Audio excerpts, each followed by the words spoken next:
जय हिंद दोस्तों, lead academy YouTube channel पर आपका स्वागत करता हूं। अभी बिहार दरोगा भर्ती 2025 जो आने वाला है 1800 प्लस पोस्ट, उसके लिए अभी हम दरोगा सीरीज चला रहे हैं। जैसे कि हम बोले थे कि प्रत्येक 5 वीडियो के बाद एक करंट अफेयर्स का भी वीडियो आएगा, तो आज इसमें हम करंट अफेयर का वीडियो करेंगे।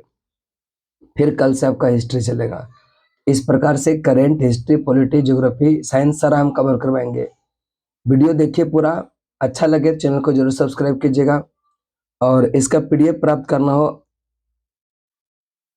तो आप मेरा Telegram channel lead academy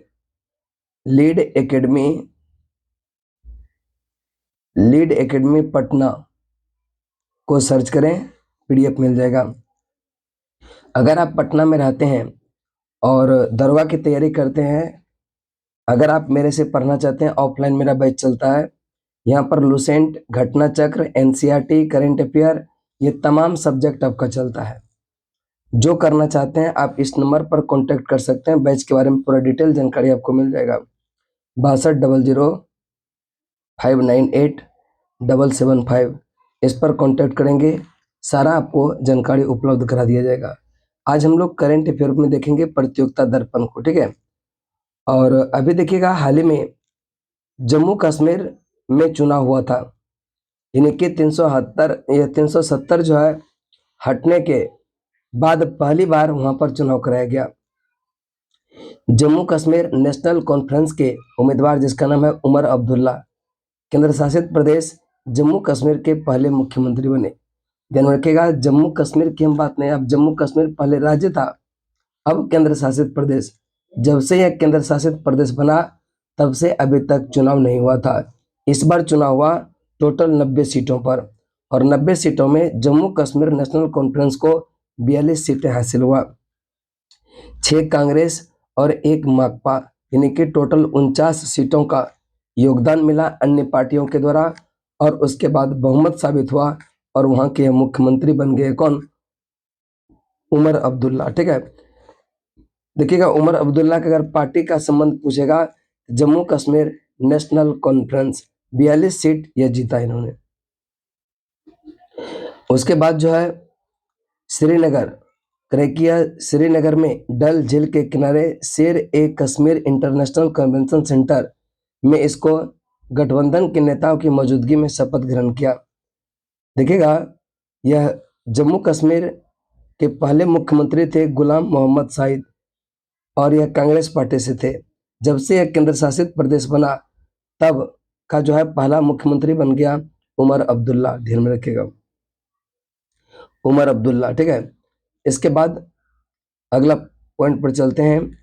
क्रेकिया national conference के एकमात्र हिंदू विधायक, देखिएगा एकमात्र हिंदू विधायक है जिसका नाम है सुरेंद्र शर्मा। यह जो है नेशनल कॉन्फ्रेंस के मात्र एक हिंदू विधायक है और इसको उप मुख्यमंत्री बनाया गया। इसके बाद यहाँ पर देखेंगे कुछ पॉइंट है।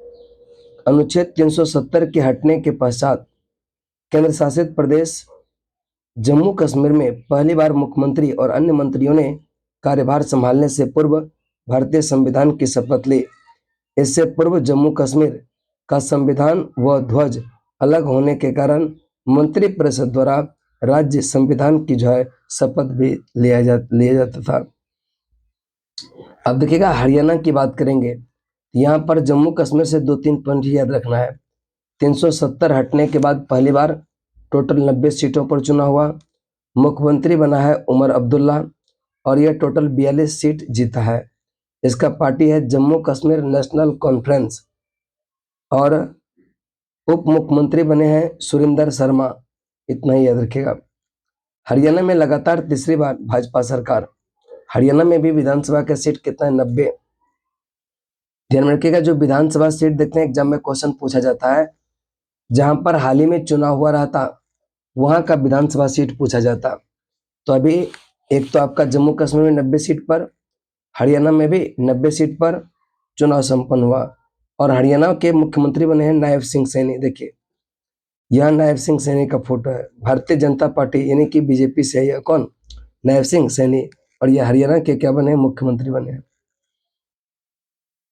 क्रेकिया भारतीय जनता पार्टी ने जो है इस पर टोटल 89 चुनाव सीटों पर चुनाव लड़ा था, जिसमें 48 जीत गया।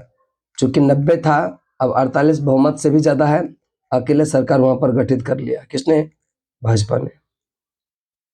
इसके बाद अगला पॉइंट चलते हैं। झारखंड।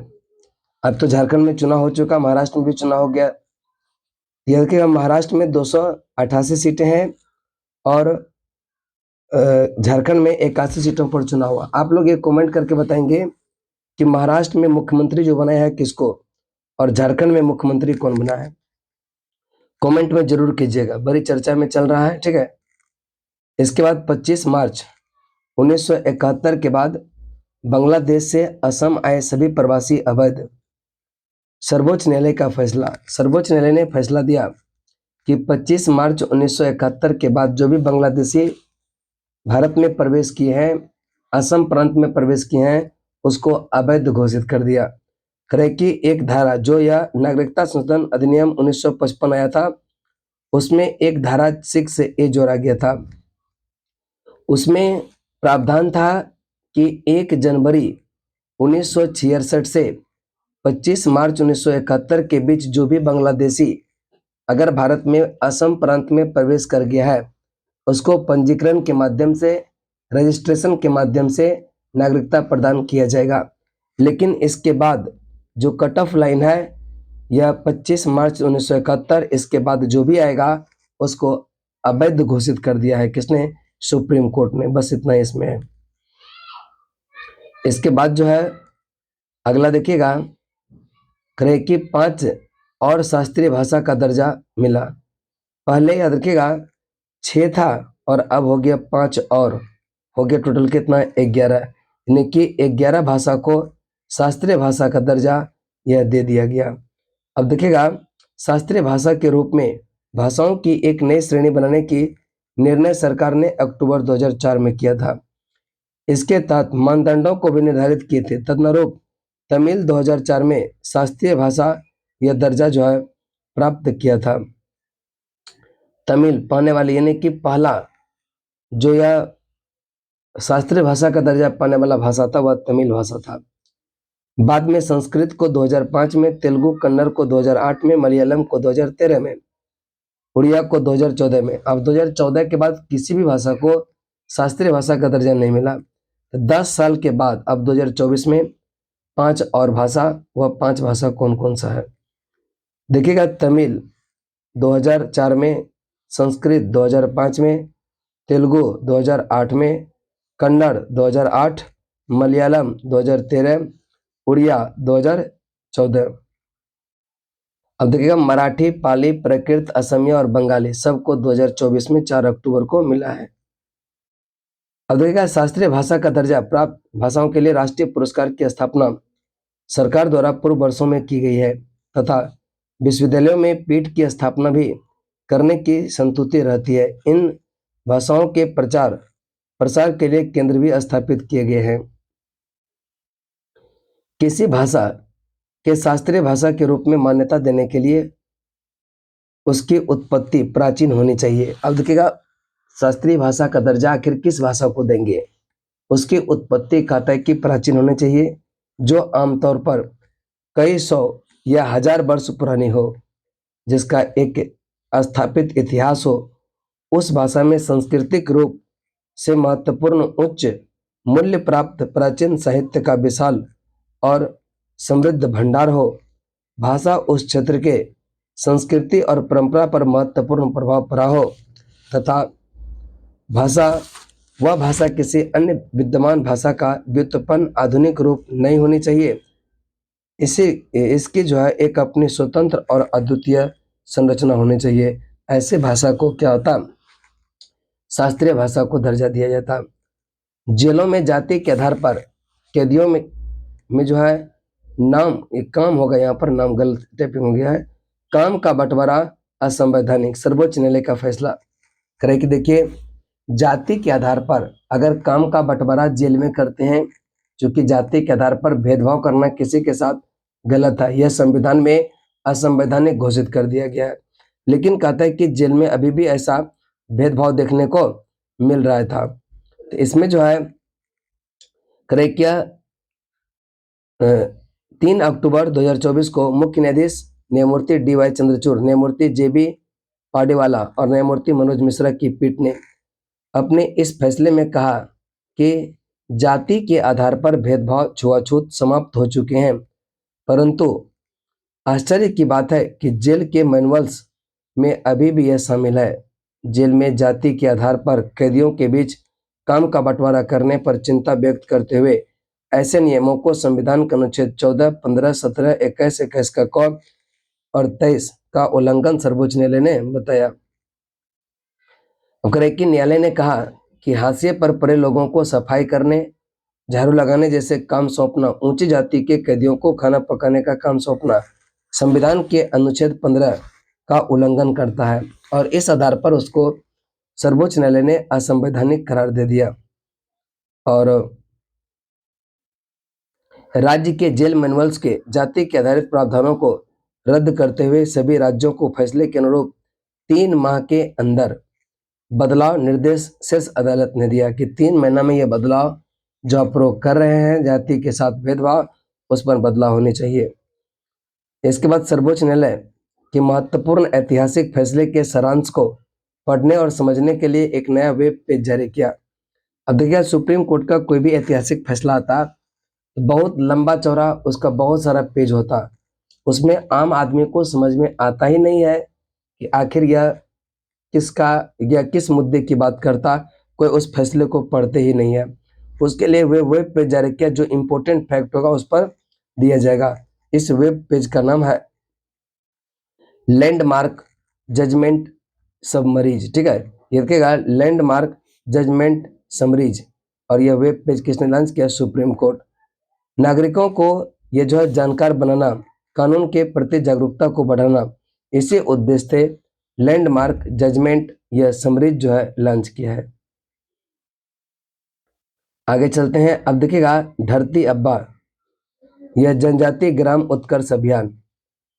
जनजातीय बहुल गांवों में यह जनजातीय और क्षेत्रों और समुदायों के समग्र और सतत विकास को सुनिश्चित करने के लिए धरती अब्बा जनजातीय ग्राम उत्कर्ष अभियान की शुरुआत अब यहाँ पर देखिएगा मोदी जी ने महात्मा गांधी की जयंती पर 2024 में किया।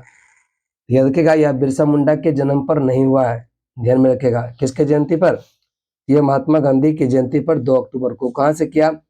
झारखंड के हजारीबाग से किया। अगला प्रश्न चलते हैं। महाराष्ट्र में देसी गाय को राज्य माता यानी कि गौ माता का दर्जा मिला है। कि ऐसा करने वाला देश का पहला राज्य है जो देसी गाय को राज्य माता गौ माता घोषित किया।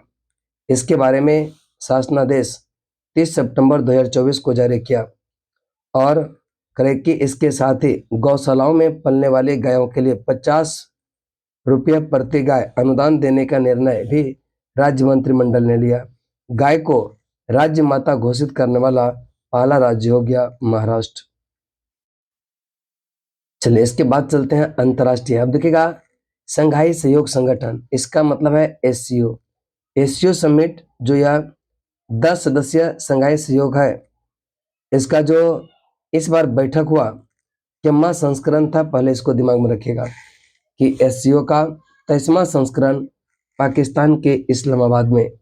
अब पाकिस्तान के प्रधानमंत्री है शहबाज शरीफ, वही इसका अध्यक्षता किया और भारत की तरफ से विदेश मंत्री एस जयशंकर उसमें पार्टिसिपेट किए, भाग लिए। 9 वर्ष के बाद यह भारत की ओर से पाकिस्तान की ओर कोई पहली उच्च स्तरीय यात्रा था। इस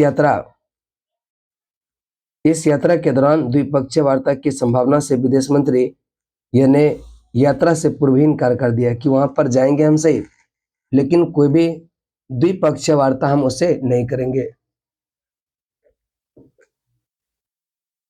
एक तो यह गए थे लेट से, यानी कि 2015 के बाद उस समय की तत्कालिक जो विदेश मंत्री सुषमा स्वराज थी वह गई हुई थी, और उसके बाद 2024 में डॉक्टर या एस जयशंकर गए। इसके बाद मंगोलिया के प्रधानमंत्री एससीओ सम्मेलन में पर्यवेक्षक के रूप में भागीदार हुए थे। अगला पॉइंट चलते हैं। अब देखिएगा कि इस संदर्भ में चीन के जो है वन बेल्ट वन रोड योजना का समर्थन उन्होंने नहीं किया। कि पूरे जितने भी एससीओ समिट में लोग बैठे हुए थे, जितने भी देश के लोग, सबने उसका समर्थन किया, लेकिन भारत ने इसका विरोध किया। इसके बाद विदेश मंत्री ने कहा कि आचार संहिता में 3 चुनौतियों की बात करता: आतंकवाद, अतिवाद और पृथकतावाद। आतंकवाद, अतिवाद और कौन सा? पृथकतावाद। तो ध्यान में रखिएगा, बैठक के बाद जारी संयुक्त वक्तव्य आपसी सहयोग संवर्धन के विस्तृत एजेंडे की घोषणा की गई। इसमें कारोबार और ई कॉमर्स को बढ़ावा देने, कनेक्टिविटी बढ़ाने और जो है आपसी मुद्रा में कारोबार करने, एससीओ बैंक स्थापित करने की बात इसमें कहा गया। भारत के अलावा हर सदस्य देश ने वन बेल्ट वन रोड की योजना का समर्थन किया, लेकिन भारत ने इसका विरोध किया। अब हम अगला, यानी कि जो 2025 में एससीओ शिखर सम्मेलन होगा वह चीन में होगा। कहाँ पर होगा? चीन में। ये ध्यान रखिएगा कि 2025 में, 2024 में ये रखिएगा, यह 23वां संस्करण था। 2025 में जो होगा वह 24वां, और यह कहाँ पर होगा? चीन में होगा। ठीक है, चीन में। इसके बाद बृहस्पति ग्रह के जो है चंद्रमा यूरोपा, ठीक है, करीब बृहस्पति ग्रह के चंद्रमा यूरोपा के अध्ययन के लिए नासा ने यूरोपा क्लिपर रवाना किया। यूरोपा क्लिपर या किसने लॉन्च किया? नासा ने। किस तारीख को किया, कहां से किया, सारा पॉइंट को देखेंगे। करे क्या, बृहस्पति ग्रह का एक उपग्रह है, चंद्रमा है, जिसका नाम है यूरोपा। इसी के अध्ययन के लिए अमेरिकी अंतरिक्ष एजेंसी, इसका नाम है नासा, यूरोपा क्लिपर नामक जो है अंतरिक्ष यान 14 अक्टूबर 2024 को फ्लोरिडा के केप कैनावेरल स्थित जो है केनेडी सेंटर से शक्तिशाली स्पेस फाल्कन हैवी रॉकेट से भेजा गया। और करें कि इसको क्लिपर को 5.5 वर्ष, यानी कि वहां तक पहुंचने में इसको कितना समय लगेगा? 5.5 वर्ष का। और यह पहुंचेगा 2030 में। ध्यान रखिएगा, कक्षा में प्रवेश करेगा। 3 वर्ष में यह कहता है कि 49 बार यूरोपा के नजदीक से गुजरेगा। यूरोपा चंद्रमा की इसमें सबसे नजदीकी दूरी जो होगा 25 किलोमीटर का होगा। और बृहस्पति की कक्षा में रहते हुए यूरोपा क्लिपर यूरोपा पर जो है वर्षा की स्थिति संबंधी जानकारियां प्रेषित करेगा। करे कि जो यह यूरोपा क्लिपर मिशन है, यूरोपा पर जो वर्षा की स्थिति है उसकी जो है यह संबंधित जानकारी उनको प्रेषित करेगा।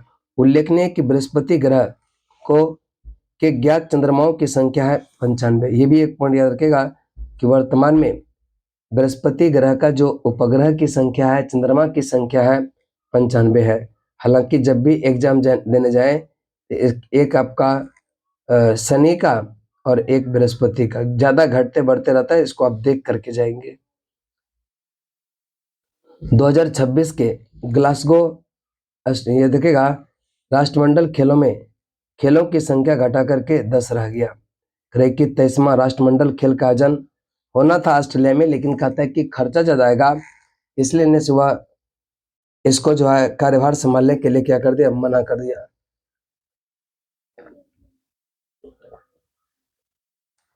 और अब जो इसका आयोजन होगा स्कॉटलैंड ग्लासगो में, लेकिन कहता है कि ये भी कहा कि ज्यादा खर्च हम भी नहीं करेंगे। 10 में 19 खेल पिछले बार हुआ था, इस बार जो 2026 में होगा इसमें कहता है कि हम 10 खेल खिलवा सकते हैं।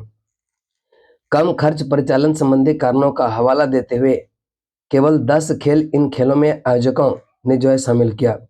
पिछले 2022 के बर्मिंघम राष्ट्रमंडल खेल में यह 19 खेल शामिल थे। कितना? 19 खेल शामिल थे।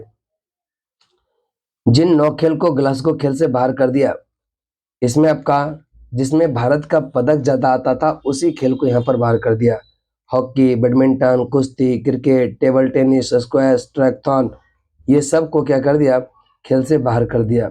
अब करें क्या? बीच वॉलीबॉल, एबी वॉलीबॉल, पिछले बार शूटिंग खेलों में भी बाहर कर दिया था। पिछले बार जो है 2022 में जो हुआ था उसमें शूटिंग को बाहर कर दिया था। और हम आगे की बात करते हैं, करें कि 9 खेलों को बाहर कर दिए जाने से 2026 में राष्ट्रमंडल खेल अब मात्र कितना? 10 ही खेले जाएंगे। इसमें विकेटिक्स, athletics, basketball, boxing, cycling, gymnast, judo, lawn bowls, netball, weightlifting शामिल है। वेटलिफ्टिंग शामिल है। आगे चलते हैं। राष्ट्रपति द्रौपदी मुर्मू की जो है अल्जीरिया, मॉरिटानिया और मलावी 3 देश की यात्रा की। Algeria, Mauritania, Malawi. अब देखिए यहाँ पर हम लोग को दरोगा की तैयारी करते हैं तो विशेष जानकारी हमको नहीं प्राप्त करना है, क्या हुआ, क्या बातचीत है, ये सब नहीं। चर्चा में रहा देश अल्जीरिया, मॉरिटानिया, मलावी। राष्ट्रपति मुर्मू 3 देश की यात्रा पर गए तो तीनों देश यात्रा चर्चा में रहा। इसकी राजधानी पूछता ना कि राजधानी भी, देश और राजधानी भी पूछता है, तो ये सब दिमाग में रखे, जो चर्चा में रहता है उसी का राजधानी पूछा जाता है। मॉरिटानिया, मलावी की यात्रा पर ये जो है गए कौन। इसके बाद देखिएगा करे कि अल्जीरिया पहुंचे और अल्जीरिया की राजधानी जो है अल्जीरियस। यही बस को पॉइंट याद रखना है, अल्जीरिया की राजधानी कहाँ है, अल्जीरियस है बस। इसके बाद वहां पर गॉर्डर ऑफ ऑनर से उसका सम्मानित किया गया। फिर आप देखेंगे करे कि भारत और अल्जीरिया के बीच कितने अरब डॉलर का व्यापार है, तो 1.7 अरब का। ठीक है। इसके बाद उन्होंने अल्जीरिया कंपनी को भी भारत में मेक इन इंडिया और मेक फॉर द वर्ल्ड पहल में शामिल होने के लिए आमंत्रित किया। कोई इंपॉर्टेंट पॉइंट नहीं है। अगले ही दिन अल्जीरिया से में ही जो है सीधी अब्दुल्ला स्थित जो है वैज्ञानिक और तकनीकी केंद्र शाहिदे यह इहादादेन अब्देल हाफिर विश्वविद्यालय ने राष्ट्रपति मुर्मू के राजनीतिक विज्ञान में डायरेक्टरेट की मानक उपाधि से सम्मानित किया। इसे पूरे भारत के लिए सम्मान की बात बताते हुए विश्वविद्यालय को धन्यवाद उन्होंने दिया। इसके बाद इस्लामिक रिपब्लिक या ऑफ मॉरिटानिया, ध्यान रखिएगा मॉरिटानिया का जो राजधानी है नोआकचोट है, उसकी हवाई अड्डा पर गया और कहा कि अगवानी एवं स्वागत गार्ड ऑफ ऑनर के साथ वहां के राष्ट्रपति मोहम्मद औलद गजौनी, क्या नाम है इसका, मोहम्मद औलद गजौनी ने इसका स्वागत किया। राजनयिकों के प्रशिक्षण, सांस्कृतिक आदान प्रदान, वीजा छूट, विदेशी कार्यालय परामर्श, 4 क्षेत्रों पर समझौता ज्ञापन पर क्या हुआ, हस्ताक्षर भी हुआ है। उसके बाद मलावी की यात्रा पर चले गए। ठीक है। तो मलावी की राजधानी पड़ता है कहाँ पर, लिलोंग्वे। ठीक है। मलावी की राजधानी कहाँ पर, लिलोंग्वे। और यहीं पर है कोमोजू अंतर्राष्ट्रीय हवाई अड्डा। कोमोजू अंतर्राष्ट्रीय हवाई अड्डा कहाँ पर, मलावी के लिलोंग्वे में है। इसके बाद ठीक है करे कि हाँ कला, संस्कृति, युवा कार्यक्रम, खेल, फार्मास्यूटिकल सहयोग के लिए समझौते ज्ञापन पर हस्ताक्षर कर इस अवसर पर मलावी को मानवीय सहायता के तौर पर भारत द्वारा, ये देखिएगा भारत द्वारा यह दिए गए सहायता के तौर पर भारत द्वारा दिए गए 1000 टन चावल और एक जो है भावाट्रोन कैंसर उपचार मशीन प्रत्येक। इसके बाद क्रेकिया मलावी में एक अस्थायी कृत्रिम अंग फिटमेंट सेंटर की जो है भारत की सहायता से स्थापना की घोषणा भी राष्ट्रपति मुर्मू ने इस जो है अवसर पर की है। इसके बाद अगला चलते हैं हम लोग। 4 नए सदस्य के साथ ब्रिक्स का 16वां शिखर सम्मेलन संपन्न हुआ। यहाँ पर हम इसमें ज्यादा पॉइंट की बात नहीं करेंगे। देखिएगा जो 16वां शिखर सम्मेलन है वह कजान रूस में हुआ, जो 17वां 2025 में होगा ब्राजील में प्रस्तावित है। पहले जो इसमें मात्र 5 सदस्य थे, रूस, चीन, भारत, ब्राजील और दक्षिण अफ्रीका। इस बार कहता है कि 4 नए सदस्य जुड़े। 4 नए सदस्य में मिस्र, इथोपिया, ईरान, संयुक्त अरब अमीरात यूएई। मिस्र, इथोपिया, ईरान और संयुक्त अरब अमीरात। 2 देश था, सऊदी अरब और अर्जेंटीना, जिसको 15वें शिखर सम्मेलन में सदस्य के रूप में शामिल किया करने की मंजूरी दे दिया था, लेकिन यह अभी तक औपचारिक रूप से शामिल नहीं हुआ है। इस सम्मेलन का अध्यक्षता व्लादिमीर पुतिन, भारत का प्रतिनिधित्व किया था मोदी जी ने। ठीक है। और वहां पर जब गए तो चीन के राष्ट्रपति से औपचारिक वार्ता भी हुआ दोनों में। ब्राजील के राष्ट्रपति का कहता है कि जो लुला डी सिल्वा है वह अस्वस्थता के कारण वह वीडियो कॉन्फ्रेंसिंग के जरिए ही उपस्थित हुए, फिजिकली रूप से वह उपस्थित नहीं हो सके। देखिएगा इस सम्मेलन का जो थीम है strengthening multilateralism for just global development and securities है। 23 अक्टूबर को सम्मेलन का उद्घाटन सत्र में प्रधानमंत्री श्री मोदी ने ब्रिक्स से जुड़े नए साथियों का स्वागत करते हुए कहा कि नए स्वरूप में ब्रिक्स अब विश्व का 40% मानवता यानी कि टोटल विश्व की जितना जनसंख्या है यह ब्रिक्स देशों की, अब तक चूंकि पहले 5 था 4 और नया तो हो गया कितना 9, इन 9 सदस्य के बाद लगभग 40% आबादी यही का है। अर्थव्यवस्था की बात करेंगे 30%, कितना है तो $30 ट्रिलियन से भी ज्यादा बड़ी अर्थव्यवस्था बन गई है। इसके बाद यह मोदी जी का फोटो है। आर्थिक सुदृढ़ता के लिए किए जा रहे प्रयासों का स्वागत करते हुए लोकल मुद्रा में इन देशों में व्यापार और क्रॉस बॉर्डर पेमेंट की बात किया। इसमें करे कि जो ब्राजील का राष्ट्रपति है लुला डी सिल्वा, इसको जो है आगामी जो 17वां शिखर सम्मेलन होने वाला है ब्रिक्स का, वह ब्राजील में होने वाला है, उसको भी शुभकामनाएं दिया। और क्रॉस बॉर्डर पेमेंट की सुगमता के लिए ब्रिक्स पे नाम के जो व्यवस्था इनमें सहमति बनी। आउटरीच बैठक में 13 देशों के पार्टनर कंट्री के रूप में केवल ब्रिक्स से जोड़ा गया। कितने देशों को? 13 देशों को। इसके बाद ब्रिक्स का आगामी जो 17वां शिखर सम्मेलन होगा वह अगले वर्ष ब्राजील में होगा। ब्राजील में चीनी राष्ट्रपति शी जिनपिंग और रूस के राष्ट्रपति व्लादिमीर पुतिन के साथ यह द्विपक्षीय वार्ता जो मोदी जी का था यह अत्यंत ही महत्वपूर्ण था।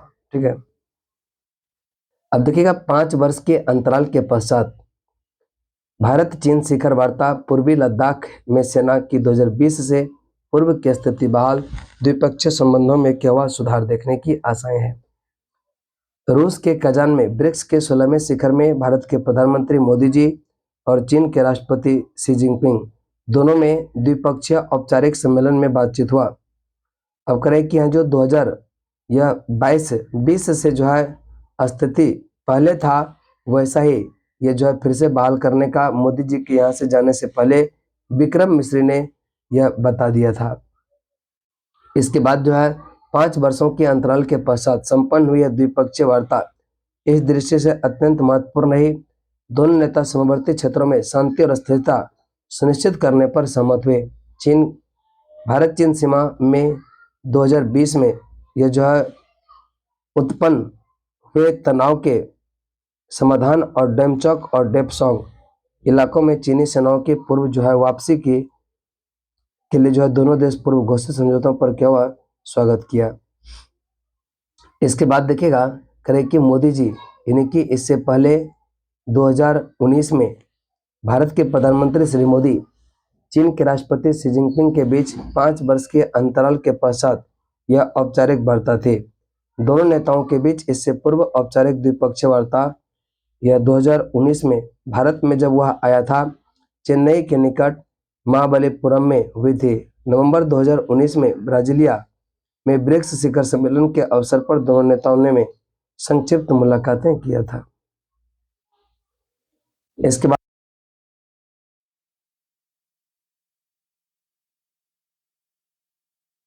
बाद मालदीव के राष्ट्रपति मोहम्मद मुइज्जू भारत की यात्रा पर आए। इसके बारे में हम अगले वीडियो में चलेंगे। आज यहीं तक रहते हैं, तब तक के लिए जय हिंद जय भारत।